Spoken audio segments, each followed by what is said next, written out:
A chaotic morning commute for thousands of people in Toronto. All of the city's subway lines were shut down and cleared out for an hour. Transit officials blame a major communication breakdown. Service has restarted, but it's still slow going. Let's go live to the CBC's James Murray at Union Station in downtown Toronto. So, James, you're at one of the major hubs for the subway system. How are things getting back up to speed? Well, Andrew, slowly is definitely the right word. If you look behind me, you can see something that has to be a tremendous relief both to the Toronto Transit Commission, the TTC itself, and the City of Toronto as thousands of workers are beginning to pour into the city. I tell you, about 15 minutes ago, this place was a ghost town. There was nobody getting to work here. A couple of hours ago, just as the morning rush hour was beginning, the TTC reported a signaling problem. They had communication problems with their radio system that communicates from the TTC headquarters to the trains. Now, this is in many cases a backup system. Their signaling is electronic and automatic in many ways that tells the trains when to slow down, whether there's a train in front of them. Essentially keeps the whole system safe underground, because if you've ever seen an underground subway tunnel, you know you can't see very far in the distance. So safety is a real concern here. Once the radios were down, the TTC shut all of the trains down.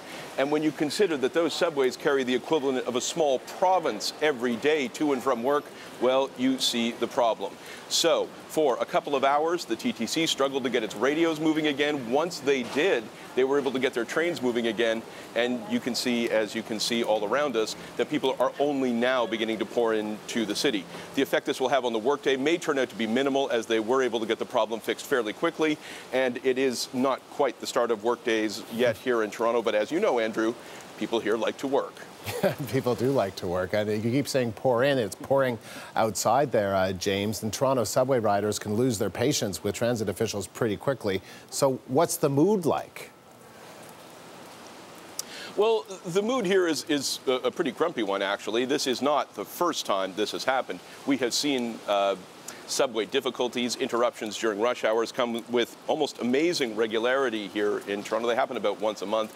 Shutdowns, weekend delays. A lot of this is, of course, in preparation for the Pan Am Games as they try to upgrade an aging system as much as possible. There is no word today that that had anything to do with what happened today, but there have been regular shutdowns for maintenance and upgrades, and people here are quite getting used to delays. They don't take any of them very nicely.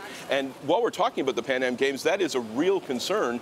In just a few weeks' time, tens of thousands of athletes, hundreds of thousands of people from all over the world will be descending on Toronto. The eyes of the Americas will be on Toronto, and people will be needing to get to and from these events. And right now, it's very difficult to guarantee that they will, with the state of the transit system in Toronto right now, which is aging. And today, for a little while, it gave out. Biking and walking could be alternatives that people will have to look to. James, thank you. The CBC's James Murray at Union Station in downtown Toronto.